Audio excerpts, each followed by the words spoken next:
सत श्री अकाल जी। चैनल पंजाबी देख रहे सारे दर्शकों का मैं शरी स्वागत करती हाँ। प्रधानमंत्री जस्टिन ट्रूडो ने ऐलान किया है कि फैडरल सरकार देश भर के कफायती किराए दी कीमतों सुरक्षित रखने लिए $1.5 मिलियन का कैनेडा रेंटल प्रोटैक्शन फंड शुरू करेगी। फंड फैडरल लिबरल का नवा वादा है जो एक हफ्ते तो वध समय में सामने आया है, जो 2024 के फैडरल बजट के शामिल किया जाएगा, जिसके हाउसिंग अफोर्डेबिलिटी लोन प्रोग्रामों ते किराएदारां दे लई निरपक्षता ते केंद्रित नियम सुधार करेगा। प्रधानमंत्री ने इन्हां वख-वख करजे दीआं पेशकशां ते ब्याज की होवेगा तां उन्हां नूं वापस करन दी अंतिम सीमा बारे स्पष्टीकरण नहीं दिता, पर यह कहा है कि बजट वाले दिन होर खुलासा किया जाएगा। प्रधानमंत्री जस्टिन ट्रूडो का कहना है कि एक नवा $1.5 बिलियन का हाउसिंग फंड गैर मुनाफा संस्थावां नूं कैनेडा भर दे विच किराए दीआं होर यूनिटां सुरक्षित करन ते उन्हां नूं कफायती रखण विच यकीनी बनाउण च मदद करेगा। नवा कैनेडा रेंटल प्रोटैक्शन फंड 16 अप्रैल नूं पेश किए जाने वाले फैडरल बजट च शामिल किया जाएगा। यह नवा फंड $1 बिलियन के लोन ते गैर मुनाफा ते होर पार्टनर्स नूं कफायती रेंटल यूनिटां प्राप्त करने विच मदद करने लई $470 मिलियन का योगदान प्रदान करेगा। ट्रूडो ने विनीपेग दे विच इस संबंधी जानकारी दी। उन्होंने कहा कि ब्रिटिश कोलंबिया विच मौजूदा रेंटल प्रोटैक्शन फंड इस पहलकदमी के विचार का चंगा सबूत है। नाल ही उन्होंने कहा कि वह मानते हैं कि उन्होंने सूबे विच बनाए गए हर नवे कफायती किराए के घर पिछे 4 होर घर निवेशकों परिवर्तन करके ढाए जाने वाले किराए दे विच वाधे करके खुस जाते हैं ते यह देश भर के शहरों में हो रहा है। वीरवार का ऐलान लिबरल सरकार के वलों 16 अप्रैल नूं पेश होने वाले फैडरल बजट तो पहला देश भर का टूर करके नवे चोण मुहिम के स्टाइल के ऐलाना की लड़ी का हिस्सा है। सोशल हाउसिंग ते गैर मुनाफा संस्थावां के वकील एक अजिही व्यवस्था की मांग कर रहे हैं तां जो उन्हां नूं कफायती रेंटल खरीदण विच मदद मिल सके जिहड़े घर निवेशकों के हिस्से आ जाते हैं। ट्रूडो ने ऐलानिया सी कि लिबरल सरकार अपार्टमेंट उसारी लोन प्रोग्राम विच $15 बिलियन होर शामिल करेगी, जिस नाल उपलब्ध फंडिंग $55 बिलियन हो जाएगी। यह लोन प्रोग्राम 2017 दे विच शुरू किया गया सी ते हुण तक 48,000 तो वध घर बनाउण च मदद कर चुका है। इसका टीचा अगले दहाके विच घट्टो घट्ट 1,31,000 अपार्टमेंट बनाउण दा है। मंगलवार नूं फैडरल सरकार ने हाउसिंग निर्माण नूं हुलारा देण लई $6 बिलियन का इंफ्रास्ट्रक्चर फंड और हाउसिंग एक्सेलेटर फंड लई $400 मिलियन वादे का ऐलान किया सी। फैडरल बजट तो पहला किए जा रहे ऐलाना संबंधी MP सुख धालीवाल दे नाल भी खास गलबात की गई। की कहना इस संबंधी उन्हां दा आओ जाणदे हां। मिड अप्रैल ਦੇ ਵਿੱਚ ਕੈਨੇਡਾ ਦਾ ਫੈਡਰਲ ਬਜਟ ਸਾਡੀ ਫਾਈਨੈਂਸ ਮਿਨਿਸਟਰ ਕ੍ਰਿਸਟੀਆ ਫਰੀਲੈਂਡ ਦੇ ਵੱਲੋਂ ਪੇਸ਼ ਕੀਤਾ ਜਾਣਾ ਹੈ ਤੇ ਪ੍ਰੀ ਬਜਟ ਅਨਾਉਂਸਮੈਂਟਸ ਪ੍ਰਧਾਨ ਮੰਤਰੀ ਜਸਟਿਨ ਟਰੂਡੋ ਤੇ ਉਹਨਾਂ ਦੇ ਕੈਬਨਿਟ ਮਿਨਿਸਟਰਸ ਦੇ ਵੱਲੋਂ ਜਿਹੜੀਆਂ ਉਹ ਕੀਤੀਆਂ ਜਾ ਰਹੀਆਂ ਨੇ। ਸੋ ਇਹ ਅਨਾਉਂਸਮੈਂਟਸ ਕਿਸ ਸੈਕਟਰ ਦੇ ਵਿੱਚ ਨੇ, ਕੀ ਇਹਦਾ ਪ੍ਰਭਾਵ ਪੈਣਾ, ਮੈਂਬਰ ਆਫ ਪਾਰਲੀਮੈਂਟ ਸੁਖ ਧਾਲੀਵਾਲ ਸਾਡੇ ਨਾਲ ਨੇ, ਉਹਨਾਂ ਤੋਂ ਜਾਣਦੇ ਹਾਂ। ਧਾਲੀਵਾਲ ਸਾਹਿਬ ਬਹੁਤ ਬਹੁਤ ਸਵਾਗਤ ਹੈ। ਇਹ ਪ੍ਰੀ ਬਜਟ ਅਨਾਉਂਸਮੈਂਟਸ ਜਿਹੜੀਆਂ ਹੋਈਆਂ ਨੇ ਜੀ, ਇਹਨਾਂ 'ਚ ਪ੍ਰਮੁੱਖ ਕਿਹੜੀਆਂ ਜਿਹੜੀਆਂ ਸਿੱਧੇ ਤੌਰ ਦੇ ਵਿੱਚ ਕੈਨੇਡੀਅਨਸ ਦਾ ਭਲਾ ਜਿਹੜਾ ਉਹ ਕਰਨਗੀਆਂ? ਦੇਖੋ, ਜਿਹੜੀ ਸਾਨੂੰ ਵੱਡੀ ਗੱਲ ਤਾਂ ਇਹ ਹੈਗੀ ਅਫੋਰਡੇਬਿਲਟੀ ਦੀ ਜਿਹੜੀ ਆ ਔਰ ਜਿਹੜੇ ਵਨਰੇਬਲ ਲੋਕ ਨੇ ਉਹਨਾਂ ਨੂੰ ਮਦਦ ਦੀ ਲੋੜ ਆ। ਉਹ ਜਿਹੜੀਆਂ ਪਾਲਿਸੀਜ਼ ਮੂਹਰੇ ਲੈ ਕੇ ਆ ਰਹੇ ਆ, ਜਿਹਦੇ ਵਿੱਚ ਹਾਊਸਿੰਗ ਇੱਕ ਇਸ ਵੇਲੇ ਵੱਡੀ ਜਿਹੜੀ ਹੈਗੀ ਉਹ ਸਮੱਸਿਆ ਹੈਗੀ ਆ ਔਰ ਉਹਨੂੰ ਕਿਸ ਤਰੀਕੇ ਦੇ ਨਾਲ ਆਸਾਨ ਬਣਾਉਣਾ, ਅਫੋਰਡੇਬਲ ਬਣਾਉਣਾ, ਜਿਹੜੀਆਂ ਨੀਤੀਆਂ ਉਸ ਹਿਸਾਬ ਦੇ ਨਾਲ ਲੈ ਕੇ ਆ ਰਹੇ। ਚਾਹੇ ਉਹ ਇਨਫਰਾਸਟਰਕਚਰ ਡਿਵੈਲਪਮੈਂਟ ਦੀ ਗੱਲ ਕਰ ਲਈਏ ਤਾਂ ਕਿ ਜੇ ਇਨਫਰਾਸਟਰਕਚਰ ਹੋਊਗਾ ਤਾਂ ਹੀ ਡਿਵੈਲਪਰ ਜਿਹੜਾ ਨਾ ਬਿਲਡਰ ਆ ਉਹ ਬਿਲਡ ਕਰੂਗਾ ਤਾਂ ਸਾਡੇ ਕੋਲ ਇਨਵੈਂਟੋਰੀ ਜਿਹੜੀ ਆ ਉਹ ਆਊਗੀ। ਚਾਹੇ ਉਹ ਪ੍ਰਾਈਵੇਟ ਪਬਲਿਕ ਕੰਪਨੀ ਜਿਹੜੀਆਂ ਰੈਂਟਲ ਅਕੋਮੋਡੇਸ਼ਨਸ ਬਣਾਉਣਗੀਆਂ ਉਹਨਾਂ ਦੀ ਸਹਾਇਤਾ ਕਰਨੀ ਹੋਵੇ ਉਹ ਹੈਗਾ। ਚਾਹੇ ਜਿਹੜੇ ਲੋਕ ਰੈਂਟ ਕਰ ਰਹੇ ਨੇ ਉਹਨਾਂ ਨੂੰ ਜਿਹੜਾ ਰੈਂਟ ਪੇ ਕਰਦੇ ਆ ਉਹਨਾਂ ਨੂੰ ਕਿਸ ਤਰੀਕੇ ਨਾਲ ਉਹਨਾਂ ਦੀ ਕ੍ਰੈਡਿਟ ਰੇਟਿੰਗ ਦੇ ਉੱਤੇ ਸਕੋਰ 'ਤੇ ਲੈ ਕੇ ਜਾਣਾ ਤਾਂ ਕਿ ਉਹਨਾਂ ਦੀ ਉਹ ਹੈਲਪ ਹੋਵੇ ਤਾਂ ਕਿ ਜਦੋਂ ਓਨਰ ਬਣਨਾ ਚਾਹੁੰਦੇ ਤਾਂ ਉਹਨਾਂ ਦੀ ਕ੍ਰੈਡਿਟ ਹਿਸਟਰੀ ਬਣ ਜੇ। ਸੋ ਮੇਨ ਜਿਹੜਾ ਫੋਕਸ ਇਸ ਵੇਲੇ ਸਰਕਾਰ ਦਾ ਹੈਗਾ ਉਹ ਹਾਊਸਿੰਗ ਇੰਡਸਟਰੀ ਜਿਹੜੀ ਹੈਗੀ ਆ ਉਹਨੂੰ ਅਫੋਰਡੇਬਿਲਟੀ ਲਿਆਉਣ ਲਈ ਉਹ ਮੁੱਦਾ ਹੈਗਾ। ਇਸ ਤੋਂ ਪਹਿਲਾਂ ਚਾਈਲਡ ਕੇਅਰ ਦੀ ਗੱਲ ਕਰ ਲਈਏ, $10 ਡੇ ਚਾਈਲਡ ਕੇਅਰ ਜਿਹੜੇ ਸਪੇਸਿਸ ਵਧਾਉਣੇ ਤਾਂ ਕਿ ਬੱਚਿਆਂ ਨੂੰ ਜਿਹੜਾ ਹੈਗਾ ਉਹ ਪ੍ਰੋਪਰ ਅਰਲੀ ਲਰਨਿੰਗ ਅਤੇ ਚਾਈਲਡ ਕੇਅਰ ਜਿਹੜਾ ਉਹ ਮਿਲ ਸਕੇ। ਵਿਮਨ ਜਿਹੜੀਆਂ ਨੇ ਉਹ ਇੰਪਾਵਰ ਹੋ ਸਕਣ ਤਾਂ ਕਿ ਉਹ ਨੌਕਰੀ 'ਤੇ ਜਾ ਸਕਣ, ਪ੍ਰੋਡਕਟਿਵਿਟੀ ਜਿਹੜੀ ਆ ਉਹ ਵੱਧ ਸਕੇ। ਇਹ ਤੋਂ ਪਹਿਲਾਂ ਤੁਸੀਂ ਗੱਲ ਕਰਦੇ ਹਾਂ ਆਪਾਂ ਡੈਂਟਲ ਕੇਅਰ ਦੀ, ਇੱਕ ਵੱਡੀ ਪਾਲਿਸੀ ਜਿਹੜੀ ਸੀਨੀਅਰਸ ਨੂੰ ਔਰ ਜਿਹੜੇ ਸਾਡੇ ਬੱਚਿਆਂ ਨੂੰ ਉਹਦਾ ਬਹੁਤ ਵੱਡਾ ਜਿਹੜਾ ਉਹ ਫਾਇਦਾ ਹੋਇਆ। ਉਸ ਤੋਂ ਬਾਅਦ ਫਾਰਮਾ ਕੇਅਰ ਦੀ ਗੱਲ ਕਰ ਲਓ। ਸੋ ਜਿਹੜੀਆਂ ਇਸ ਵੇਲੇ ਪਾਲਿਸੀਜ਼ ਜਿਹੜੀਆਂ ਸਰਕਾਰ ਦਾ ਫੋਕਸ ਲੱਗਿਆ ਹੋਇਆ ਉਹ ਇਹ ਹੈਗਾ ਕਿ ਆਮ ਸਧਾਰਨ ਇਨਸਾਨ ਦੀ ਜ਼ਿੰਦਗੀ ਨੂੰ ਬਿਹਤਰ ਬਣਾਉਣ ਨੂੰ ਕਿਹੜੀ ਚੀਜ਼ ਦੀ ਲੋੜ ਹੈਗੀ ਉੱਥੇ ਸਰਕਾਰ ਦਾ ਇਸ ਵੇਲੇ ਪੂਰਾ ਫੋਕਸ ਜਿਹੜਾ ਹੈ, ਜਿਹੜਾ April 16 ਨੂੰ ਬਜਟ ਆਉਣਾ, ਉਹ ਚੀਜ਼ ਨੂੰ ਮੱਦੇਨਜ਼ਰ ਰੱਖ ਕੇ ਹੀ ਲੈ ਕੇ ਆ ਰਹੇ ਨੇ। ਧਾਲੀਵਾਲ ਸਾਹਿਬ, ਸਰਕਾਰ ਹਾਊਸਿੰਗ ਦੇ ਸੈਕਟਰ 'ਚ ਅਨਾਉਂਸਮੈਂਟਸ ਕਰ ਰਹੀ ਹੈ, ਪਰ ਕੁਝ ਪ੍ਰੀਮੀਅਰਸ ਕਹਿ ਰਹੇ ਨੇ ਕਿ ਜਿਹੜੀ ਸ਼ਰਤ ਰੱਖੀ ਹੈ ਇਨਫਰਾਸਟ੍ਰਕਚਰ ਫੰਡ ਦੇ ਵਿੱਚ ਕਿ ਜੇਕਰ 1 ਜਨਵਰੀ ਤੱਕ ਪ੍ਰੋਵਿੰਸਾਂ ਸਮਝੌਤਾ ਨਹੀਂ ਕਰਦੀਆਂ, 1 ਅਪ੍ਰੈਲ ਤੱਕ ਟੈਰੀਟਰੀਜ਼ ਨਹੀਂ ਕਰਦੀਆਂ, ਤਾਂ ਪੈਸਾ ਮਿਊਨਿਸਪਲ ਸਰਕਾਰਾਂ ਨੂੰ ਦੇ ਦੇਣਗੇ। ਉਹ ਕਹਿੰਦੇ ਕਿ ਅਧਿਕਾਰਾਂ ਦੀ ਉਲੰਘਣਾ ਕਰਦੀ। ਐਕਸਲਰੇਟਰ ਫੰਡ 'ਚ ਵੀ ਫੈਡਰਲ ਸਰਕਾਰ ਨੇ ਐਂ ਕੀਤਾ ਕਿ ਸਿੱਧਾ ਮਿਊਨਿਸਪਲ ਕਮੇਟੀਆਂ ਨੂੰ ਫੰਡ ਦੇਤੇ। ਦੇਖੋ, ਇਹ ਪਹਿਲਾਂ ਇਹ ਹੁੰਦਾ ਸੀ ਕਿ ਜਿਹੜੇ ਸੀਗੇ ਫੈਡਰਲ ਸਰਕਾਰ ਇਨਵੈਸਟਮੈਂਟਸ ਕਰਦੀ ਸੀ, ਠੀਕ ਹੈ ਨਾ, ਉਹ ਜਿਹੜਾ ਸੀਗਾ ਫਿਰ ਉਹ ਤੋਂ ਬਾਅਦ ਸੂਬਾ ਸਰਕਾਰਾਂ ਉਹ ਡਿਸਾਈਡ ਕਰਦੀਆਂ ਸੀ ਲੋਕਲ ਮਿਊਨਿਸਪੈਲਿਟੀਜ਼ ਨਾਲ। ਪਰ ਅਸੀਂ ਜਿਹੜਾ ਇਹ ਕੀਤਾ ਕਿ ਉਹ ਜਿਹੜਾ ਗੈਪ ਹੈਗਾ ਸੀਗਾ ਫੈਡਰਲ ਸਰਕਾਰ ਦਾ ਅਤੇ ਲੋਕਲ ਸਰਕਾਰ ਦਾ, ਉਹ ਦੂਰ ਬੈਠਾ ਸੀ। ਜਦੋਂ ਲੋਕਲ ਸਰਕਾਰਾਂ ਮੰਗ ਕਰਦੀਆਂ ਸੀ ਉਹਨਾਂ ਦੇ ਨਾਲ ਵੀ ਸਿੱਧਾ ਡੀਲ ਕੀਤਾ। ਚਾਹੇ GST ਕ੍ਰੈਡਿਟਸ ਦੀ ਗੱਲ ਕਰ ਲਈਏ, ਪਿੱਛੇ ਜਿਹੜਾ ਗੈਸ ਟੈਕਸ ਜਿਹੜਾ ਸੀ ਉਹ ਸਿਟੀਜ਼ ਨੂੰ ਦਿੱਤਾ, ਉਹ ਵੀ ਲਿਬਰਲ ਗੌਰਮੈਂਟ ਨੇ ਲੈ ਕੇ ਆਉਂਦਾ। ਉਸ ਤੋਂ ਬਾਅਦ ਸੀਗਾ ਰੈਪਿਡ ਹਾਊਸਿੰਗ ਦੀ ਗੱਲ ਕਰ ਲਈਏ, ਉਹ ਪ੍ਰੋਜੈਕਟ ਲੈ ਕੇ ਆਉਂਦੇ। ਉਹਦੇ ਵਿੱਚ ਸਿਟੀ ਨੂੰ, ਕਿਉਂਕਿ ਸਿਟੀ ਦੇ ਬਿਲਡ ਕਰਨਾ, ਸਿਟੀ ਦੇ ਵਿੱਚ ਜਿਹੜੀ ਸਿਟੀ 'ਚ ਡਿਮਾਂਡ ਹੈਗੀ ਜਾਂ ਲੋੜ ਹੈਗੀ, ਤਾਂ ਕਿ ਉਹਨਾਂ ਨੂੰ ਸਿੱਧਾ ਹੀ ਬਜਾਏ ਕਿ ਇਹ ਘੁੰਮ ਘੁਮਾ ਕੇ ਜਿਹੜਾ ਉਹ ਜਾਈਏ, ਤਾਂ ਉਹਨਾਂ ਨੂੰ ਇੱਕ ਸਿੱਧੀ ਹੈਲਪ, ਕਿਉਂਕਿ ਮਿਊਨਿਸਪੈਲਿਟੀ ਇੱਕ ਐਸੀ ਆਰਡਰ ਆਫ ਗਵਰਨਮੈਂਟ ਹੈ ਜਿਹਨਾਂ ਨੂੰ ਬੈਲੈਂਸ ਬਜਟ ਰਨ ਕਰਨਾ ਪੈਂਦਾ, ਠੀਕ ਹੈ ਨਾ। ਜੇ ਉਹ ਉਹਨਾਂ ਕੋਲ ਫੰਡਸ ਹੋਣਗੇ ਤਾਂ ਉਹਨਾਂ ਨੂੰ ਵੀ ਇਹੀ ਸ਼ਰਤ ਰੱਖੀ ਸੀ, ਭਾਈ ਤੁਹਾਨੂੰ 3 ਫੇਜ਼ਸ ਦੇ ਵਿੱਚ, ਸਰੀ 'ਚ ਵੀ ਆਪਾਂ ਲਾ ਲਈਏ 3 ਫੇਜ਼ਸ 'ਚ ਪੈਸਾ ਦਿੱਤਾ, ਇੱਦਾਂ ਹੀ ਦੂਜੀਆਂ ਮਿਊਨਿਸਪੈਲਿਟੀ 'ਚ ਰੈਪਿਡ ਹਾਊਸਿੰਗ ਨਹੀਂ। ਤੁਸੀਂ ਪ੍ਰੋਜੈਕਟ ਜਿਹੜਾ ਉਹ ਫਿਨਿਸ਼ ਕਰੋ, ਅਸੀਂ ਦੂਜਾ ਪੜਾਅ ਲੈ ਕੇ ਤੁਹਾਡੇ ਤਿਆਰ ਹੈ। ਹੁਣ ਇਸੇ ਤਰ੍ਹਾਂ $4 ਬਿਲੀਅਨ ਜਿਹੜਾ ਸੀ ਉਹ ਐਕਸਲਰੇਸ਼ਨ ਫੰਡ ਦੀ ਤੁਸੀਂ ਗੱਲ ਕੀਤੀ ਆ, ਹਾਊਸਿੰਗ ਐਕਸਲਰੇਟਰ, ਉਹਦਾ ਜ਼ਰੂਰਤ ਕਿਹਨੂੰ ਸੀ? ਸਿਟੀਜ਼ ਨੂੰ।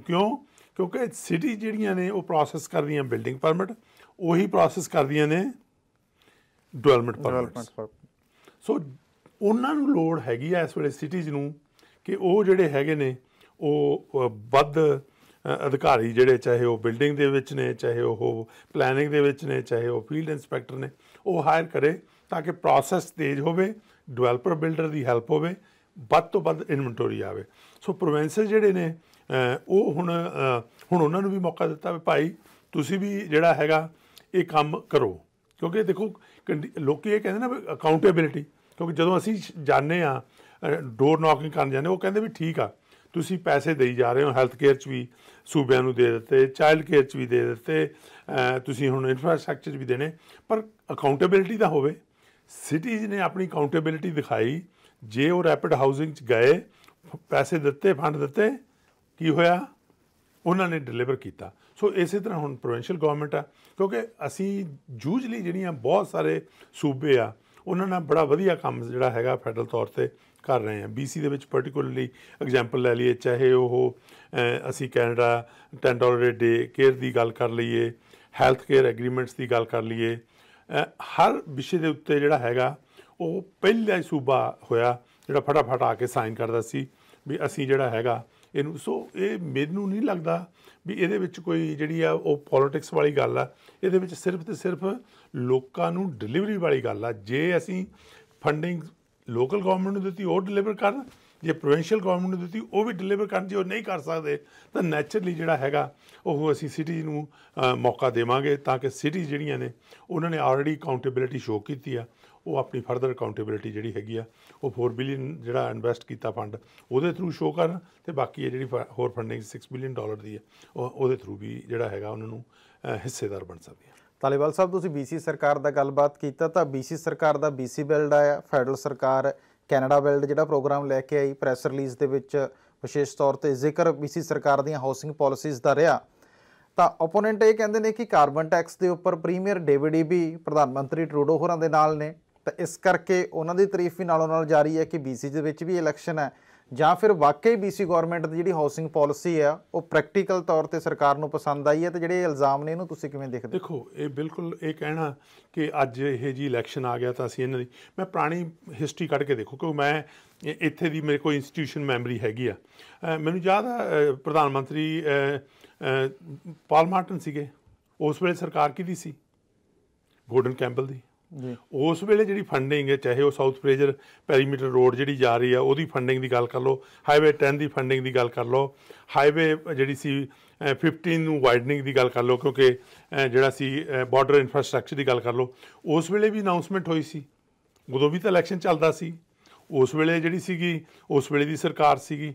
अज इस क्योंकि साडा ये मकसद नहीं हैगा कि सूबे दे विच इलैक्शन चलदा, असीं तां ये देखना कि समय समय मुताबक बनदियां पॉलिसी जिहड़ियां ने ਉਹਨੂੰ ਅਸੀਂ ਜਿਹੜਾ ਹੈਗਾ ਉਹ ਡਿਕਲੇਅਰ ਕਰਨਾ ਹੈਗਾ, ਮੂਹਰੇ ਲੈ ਕੇ ਆਉਣਾ। ਮੈਟਰੋ ਵੈਨਕੂਵਰ ਦੇ ਵਿੱਚ ਗੈਸ ਦੀਆਂ ਕੀਮਤਾਂ ਵੀਰਵਾਰ ਨੂੰ ਰਾਤੋਂ ਰਾਤ ਵਧੀਆਂ। ਜ਼ਿਆਦਾਤਰ ਸਟੇਸ਼ਨਾਂ ਤੇ ਨਿਯਮਤ ਗੈਸ ਦੇ ਮਾਰਕ ਦੇ $2.10 ਪ੍ਰਤੀ ਲੀਟਰ ਨੂੰ ਪਾਰ ਕਰ ਗਈਆਂ।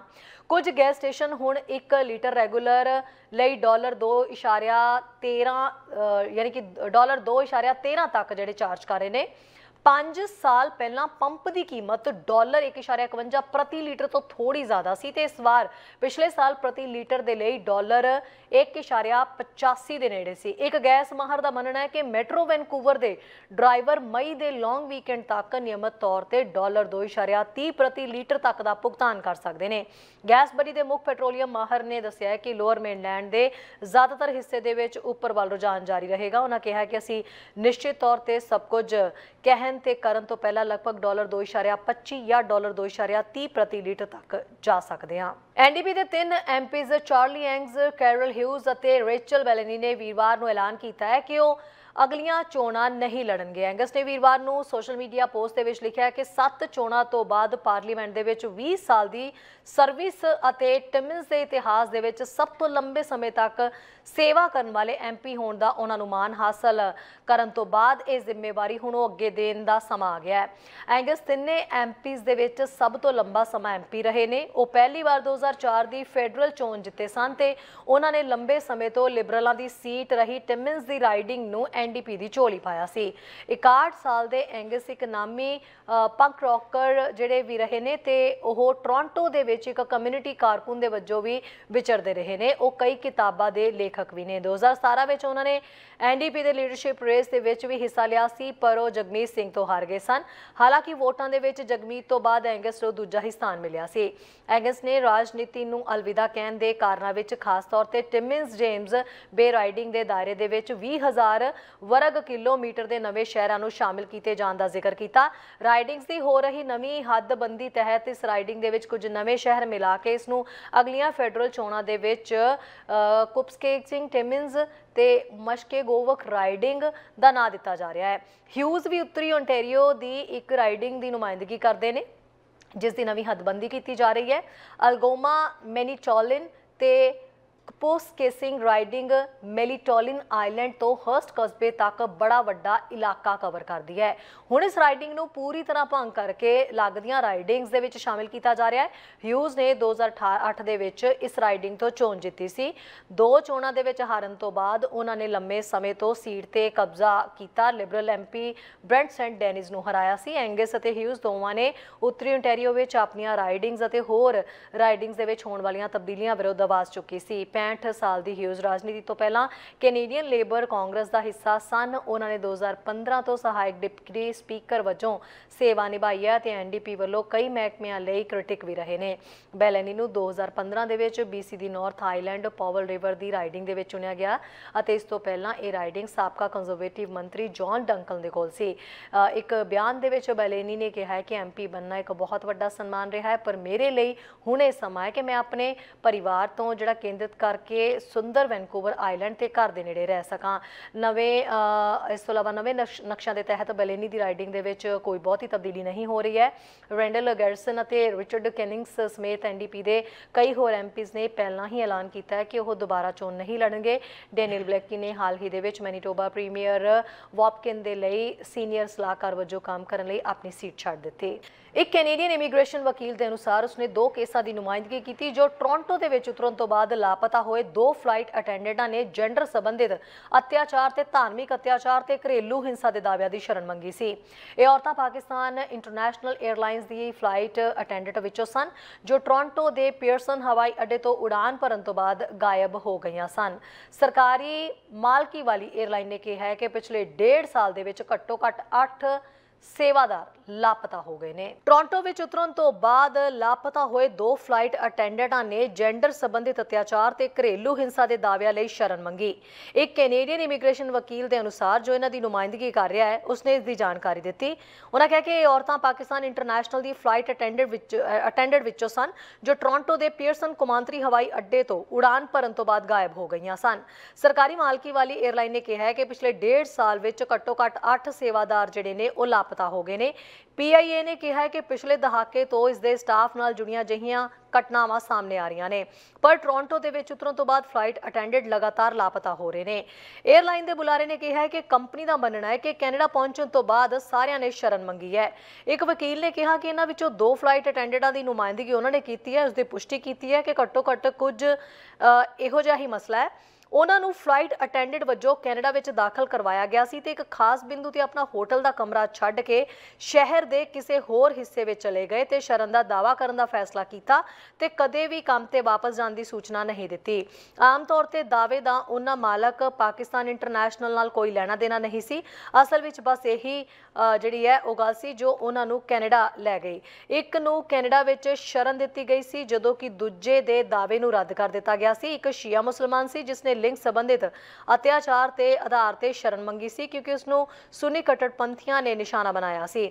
ਉਸ ਦਾ ਦਾਅਵਾ 2017 ਇਮੀਗ੍ਰੇਸ਼ਨ ਵਿਭਾਗ ਨੂੰ ਕੀਤਾ ਗਿਆ ਸੀ ਜੋ ਕਿ ਇਹ ਨਿਰਧਾਰਿਤ ਕਰਦਾ ਹੈ ਕਿ ਕੀ ਦਾਅਵੇ ਕੈਨੇਡਾ ਦੇ ਇਮੀਗ੍ਰੇਸ਼ਨ ਤੇ ਰਿਫਿਊਜੀ ਬੋਰਡ ਦੇ ਕੋਲ ਸੁਣਵਾਈ ਲਈ ਯੋਗ ਹੈ ਜਾਂ ਨਹੀਂ।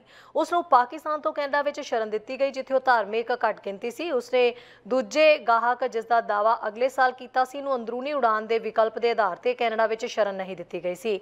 ਹਾਲਾਂਕਿ 에ਅਰਲਾਈਨ ਦੇ ਚਾਲਕ ਦੇ ਮੈਂਬਰਾਂ ਨੂੰ ਕੈਨੇਡਾ ਵਿੱਚ ਉਤਰਨ ਤੋਂ ਬਾਅਦ ਵੀਜ਼ੇ ਦੀ ਲੋੜ ਨਹੀਂ ਹੁੰਦੀ।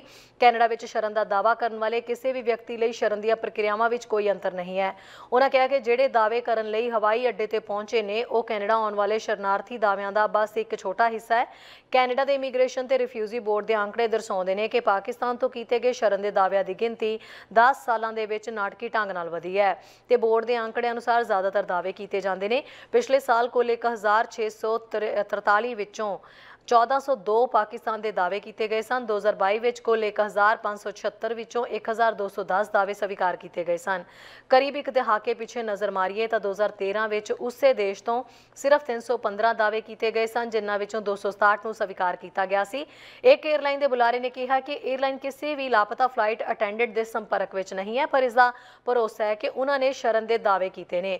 ਅੱਗੇ ਦੇਖਦੇ ਹਾਂ ਐਡਮਿੰਟਨ ਤੋਂ ਸਾਡੇ ਸੀਨੀਅਰ ਪੱਤਰਕਾਰ ਕੁਲਮੀਤ ਸਿੰਘ ਸੰਘਾ ਦੀ ਇੱਕ ਖਾਸ ਅਪਡੇਟ। ਚੈਨਲ ਪੰਜਾਬੀ ਵੇਖ ਰਹੇ ਸਮੂਹ ਦਰਸ਼ਕਾਂ ਨੂੰ ਕੁਲਮੀਤ ਸਿੰਘ ਵੱਲੋਂ ਨਿੱਘੀ ਜੀ ਆਇਆਂ। ਵਾਹਿਗੁਰੂ ਜੀ ਕਾ ਖਾਲਸਾ, ਵਾਹਿਗੁਰੂ ਜੀ ਕੀ ਫਤਿਹ। ਐਡਮਿੰਟਨ ਸ਼ਹਿਰ ਤੋਂ ਦੋਸਤੋ ਇੱਕ ਖਬਰ ਲੈ ਕੇ ਤੁਹਾਡੇ ਲਈ ਮੈਂ ਹਾਜ਼ਰ ਹਾਂ। ਤੁਹਾਨੂੰ ਪਤਾ ਅਲਬਰਟਾ ਦੇ ਵਿੱਚ ਬਹੁਤ ਸਾਲ ਜਿਹੜੀ ਆ ਉਹ ਕੰਜ਼ਰਵੇਟਿਵ ਪਾਰਟੀ ਨੇ ਰੂਲ ਕੀਤਾ ਔਰ ਕਦੇ ਵੀ ਕਿਸੇ ਨੇ ਨਹੀਂ ਸੀ ਸੋਚਿਆ ਕਿ ਇੱਥੇ ਕੋਈ ਅਦਲ ਬਦਲ ਹੋਵੇਗਾ। ਹੁਣ ਕੀ ਹੋਇਆ ਕਿ ਅਲਬਰਟਾ ਦੇ 2 ਵੱਡੇ ਸ਼ਹਿਰ ਆ, ਇੱਕ ਕੈਲਗਰੀ ਆ ਔਰ ਦੂਸਰਾ ਕੈਪੀਟਲ ਸਿਟੀ ਐਡਮਿੰਟਨ ਆ। ਦੋਨਾਂ ਸ਼ਹਿਰਾਂ ਵਿੱਚ ਪਾਪੂਲੇਸ਼ਨ ਵੀ ਵਧੀ ਆ ਔਰ ਬੜੀ ਡਾਈਵਰਸ ਪਾਪੂਲੇਸ਼ਨ ਆਈ ਆ ਔਰ ਉਹਦਾ ਕਰਕੇ ਜਿਹੜਾ ਵੋਟਿੰਗ ਪੈਟਰਨਸ ਆ ਉਹ ਵੀ ਪਿਛਲਿਆਂ ਸਾਲਾਂ ਦੇ ਵਿੱਚ ਚੇਂਜ ਹੋਏ ਨੇ। ਹੋਇਆ ਕੀ ਆ ਕਿ ਹੁਣ ਇਹਨਾਂ ਦੋਨਾਂ ਵੱਡਿਆਂ ਸ਼ਹਿਰਾਂ ਦੇ ਵਿੱਚ ਜਿਹੜੇ ਮੇਅਰ ਨੇ, ਤੁਹਾਨੂੰ ਪਤਾ ਵੀ ਪਹਿਲਾਂ ਮਿਊਨਿਸਪਲ ਇਲੈਕਸ਼ਨ ਜਿਹੜੀਆਂ ਹੁੰਦੀਆਂ ਜੀ ਉਹ ਬਿਨਾਂ ਕਿਸੇ ਰਾਜਨੀਤਿਕ ਪਾਰਟੀ ਅਫੀਲੀਏਸ਼ਨ ਤੋਂ ਆ, ਪਰ ਫਿਰ ਵੀ ਗਿਣ ਲਿਆ ਜਾਂਦਾ ਕਿਉਂਕਿ ਐਡਮਿੰਟਨ ਦੇ ਮੇਅਰ ਅਮਰਜੀਤ ਸੋਹੀ ਹੋਰੀ ਪਹਿਲਾਂ ਫੈਡਰਲ ਪੋਲੀਟਿਕਸ 'ਚ ਜਦੋਂ ਗਏ ਤਾਂ ਉਹਨਾਂ ਨੇ ਲਿਬਰਲ ਪਾਰਟੀ ਦੇ ਨਾਲ ਕੰਮਕਾਰ ਕੀਤਾ ਔਰ ਉੱਥੇ ਮਿਨਿਸਟਰ ਵੀ ਰਹੇ। ਸੋ ਇਸ ਕਰਕੇ ਉਹਨਾਂ ਨਾਲ ਗੱਲ ਜੁੜ ਜਾਂਦੀ ਹੈ ਵੀ ਇਹ ਲਿਬਰਲ ਆ। ਕੈਲਗਰੀ ਸ਼ਹਿਰ ਤੋਂ ਜੋਤੀ ਗੌਂਡੈਕਟ, ਹਾਲਾਂਕਿ ਉਹ ਕਿਸੇ ਪਾਸੇ ਇਸ ਤਰ੍ਹਾਂ ਨਹੀਂ ਹੈ ਉਹਨਾਂ ਦਾ ਝੁਕਾਅ, ਪਰ ਉਹਨਾਂ ਨੂੰ ਵੀ ਲੈਫਟ ਲੀਨਿੰਗ ਮੇਅਰ ਹੀ ਦੱਸਿਆ ਜਾ ਰਿਹਾ। ਪਰ ਹੁਣ ਨਾ ਉੱਥੇ ਕੈਲਗਰੀ 'ਚੋਂ ਇੱਕ ਵਿਅਕਤੀ ਲੈਂਡਨ ਜੌਨਸਟਨ ਉਹਦਾ ਨਾਂ ਆ, ਉਹਨੇ ਇੱਕ ਨਾ ਪਟੀਸ਼ਨ ਜਿਹੜੀ ਆ ਉਹ ਸ਼ੁਰੂ ਕੀਤੀ ਸੀਗੀ। ਐਕਚੁਅਲੀ ਇਹ ਜਿਹੜਾ ਸਾਡੇ ਸੂਬੇ ਦੇ ਵਿੱਚ 2022 ਦੇ ਵਿੱਚ ਅਲਬਰਟਾ ਸਰਕਾਰ ਨੇ ਇੱਕ ਲੈਜਿਸਲੇਸ਼ਨ ਲਿਆਂਦਾ ਸੀਗਾ ਵੀ ਤੁਸੀਂ ਅਗਰ ਕਿਸੇ ਵੀ ਵਿਅਕਤੀ ਨੂੰ ਲਾਉਣਾ ਹੋਵੇ ਤੇ ਉਹਦੇ ਲਈ ਤੁਸੀਂ ਪਟੀਸ਼ਨ ਸਾਈਨ ਕਰੋ ਤੇ ਉਹ ਬੰਦੇ ਨੂੰ ਵਾਪਸ ਬੁਲਾ ਲਓ, ਚਾਹੇ ਉਹ MLA ਆ, ਚਾਹੇ ਉਹ ਸਕੂਲ ਬੋਰਡ ਟਰਸਟੀ ਆ ਤੇ ਚਾਹੇ ਇਹ ਕੌਂਸਲ ਦੇ ਕੋਈ ਵਿਅਕਤੀ ਹੈਗਾ। ਸੋ ਉਸ ਲੈਜਿਸਲੇਸ਼ਨ ਦਾ ਹੁਣ ਫਾਇਦਾ ਲੈਂਦਿਆਂ ਹੋਇਆਂ ਇੱਕ ਵਿਅਕਤੀ ਨੇ ਕੈਲਗਰੀ ਸ਼ਹਿਰ 'ਚ ਲੈਂਡਨ ਜੌਨਸਟਨ ਨੇ ਜਿਹੜੀ ਹੈ ਜੀ ਪਟੀਸ਼ਨ ਆਰੰਭ ਦਿੱਤੀ ਆ। ਉਹ ਕਹਿੰਦੇ ਵੀ ਜੋਤੀ ਗੌਂਡੈਕਟ ਹੋਰਾਂ ਨੂੰ ਜਿਹੜਾ ਉੱਥੋਂ ਲਾਇਆ ਜਾਵੇ। ਹੁਣ ਹੋਇਆ ਕੀ ਹੈ ਜੀ ਵੀ ਉਹਦੇ ਲਈ ਉਹਨਾਂ ਨੂੰ ਸਿਗਨੇਚਰ ਕਰਾਉਣੇ ਪੈਣੇ ਨੇ। ਜਿੱਦਣ ਉਹਨਾਂ ਨੇ ਐਪਲੀਕੇਸ਼ਨ ਦਿੱਤੀ ਆ ਕੈਲਗਰੀ ਇਲੈਕਸ਼ਨ ਵਾਲਿਆਂ ਨੂੰ, ਉਦੋਂ ਬਾਅਦ ਉਹਨਾਂ ਪਾਸ ਸਮਾਂ ਹੈਗਾ ਅਪ੍ਰੈਲ 4 ਤੱਕ ਦਾ ਕਿ ਉਹਨਾਂ ਨੇ ਦਸਤਖਤ ਕਰਕੇ ਦੇਣੇ ਆ, ਔਰ ਦਸਤਖਤ ਉਹਨਾਂ ਨੂੰ 40% ਲੋਕਾਂ ਤੋਂ ਕਰਵਾ ਕੇ ਦੇਣੇ ਪੈਣੇ ਆ ਜਿਹੜੇ ਕੈਲਗਰੀ ਸ਼ਹਿਰ ਦੀ ਟੋਟਲ ਪਾਪੂਲੇਸ਼ਨ ਆ ਉਹਦਾ। ਅੱਛਾ ਜੀ, ਉਹਨੇ ਹੁਣ ਜਿੱਥੋਂ ਤਾਈਂ ਕੀਤੇ ਆ ਉਹ 42,000 ਹੋਏ ਆ, ਔਰ 42,000 ਹੋਣ ਤੋਂ ਬਾਅਦ ਉਹ ਤੁਹਾਨੂੰ ਪਤਾ ਬੰਦੇ ਦੇ ਹੱਥ ਵੀ ਖੜੇ ਹੋ ਜਾਂਦੇ ਆ ਵੀ ਇੰਨੇ ਮੈਂ ਦਸਤਖਤ ਕਿੱਥੋਂ ਕਰਵਾ ਕੇ ਦੇਣੇ ਆ ਇੰਨੇ। ਹੁਣ ਉਹਨੇ ਕੱਲ ਸਾਡੇ ਜਿਹੜੀ ਪ੍ਰੀਮੀਅਰ ਹੈ ਡੈਨੀਅਲ ਸਮਿਥ, ਇਹ ਇੱਕ ਨਾ ਰੇਡੀਓ ਸ਼ੋਅ ਜਿਹੜਾ ਉਹਦੇ ਤੇ ਜਾਂਦੇ ਆ ਤਾਂ ਕਿ ਲੋਕਾਂ ਦਾ ਗੱਲਬਾਤ ਹੋ ਸਕੇ, ਪਤਾ ਲੱਗੇ ਵੀ ਲੋਕ ਕੀ ਚਾਹੁੰਦੇ ਆ। ਉੱਥੇ ਉਹਨੇ ਕਾਲ ਕੀਤੀ ਜੌਨਸਟਨ ਨੇ, ਉਹ ਕਹਿੰਦਾ ਵੀ ਦੇਖੋ ਮੈਂ ਇਕੱਲਾ ਹੀ ਇਸ ਗੱਲ ਦੇ ਵਿੱਚ ਫਸਿਆ ਹੋਇਆ ਵੀ ਮੈਨੂੰ ਇਹ ਜਿਹੜਾ ਲੈਜਿਸਲੇਸ਼ਨ ਆ ਇਹਦੇ ਵਿੱਚ ਬਹੁਤ ਸਾਰੇ ਲੂਪ ਹੋਲਸ ਹੈਗੇ ਆ ਜਿਹਦਾ ਕਰਕੇ ਇਹ ਕੰਮਕਾਰ ਪੂਰਾ ਜਿਹੜਾ ਹੋ ਨਹੀਂ ਰਿਹਾ। ਤੇ ਡੈਨੀਅਲ ਸਮਿਥ ਹੋਰਾਂ ਨੇ ਉਹਨੂੰ ਕਿਹਾ ਵੀ ਦੇਖੋ ਗੱਲ ਇੱਦਾਂ ਆ ਵੀ ਜਿੰਨੀ ਦੇਰ ਤੱਕ ਇਹ ਤੁਹਾਡੀ ਇਸ ਵੇਲੇ ਪਟੀਸ਼ਨ ਦਾ ਕੰਮ ਚੱਲ ਰਿਹਾ ਉਨੀ ਦੇਰ ਤੱਕ ਮੈਂ ਕੁਝ ਨਹੀਂ ਕਰ ਸਕਦੀ, ਪਰ ਜਦੋਂ ਤੁਹਾਡੀ ਇਹ ਡੇਟ ਜਿਹੜੀ ਆ ਗਾਂਹ ਲੰਘ ਜਾਂਦੀ ਆ ਉਦੋਂ ਬਾਅਦ ਉਹ ਕਹਿੰਦੀ ਵੀ ਮੈਂ ਤੇਰੇ ਨਾਲ ਬੈਠ ਕੇ ਗੱਲ ਕਰ ਸਕਦੀ ਹਾਂ ਇਹਦੇ ਉੱਤੇ। ਔਰ ਉਹ ਕਹਿੰਦੀ ਵੀ ਇਹ ਜਿਹੜਾ ਲੈਜਿਸਲੇਸ਼ਨ ਆ ਹੋ ਸਕਦਾ ਇਹਨੂੰ ਬਦਲਿਆ ਜਾ ਸਕਦਾ ਹੋਵੇ ਤਾਂ ਕਿ ਜਿਹੜੇ ਲੋਕ ਚਾਹੁੰਦੇ ਨੇ ਵੀ ਉਹਨਾਂ ਨੂੰ MLA ਨੂੰ ਜਾਂ ਕਿਸੇ ਹੋਰ ਵਿਅਕਤੀ ਨੂੰ ਜਿਹੜਾ ਦੱਸਿਆ ਤੁਹਾਨੂੰ ਭਈ ਸਕੂਲ ਟਰਸਟੀ ਵਗੈਰਾ ਹੋਵੇ ਉਹਨਾਂ ਨੂੰ ਜੇ ਲਾਉਣਾ ਹੈ ਤਾਂ ਉਹਨਾਂ ਨੂੰ ਲਾਇਆ ਜਾ ਸਕੇ।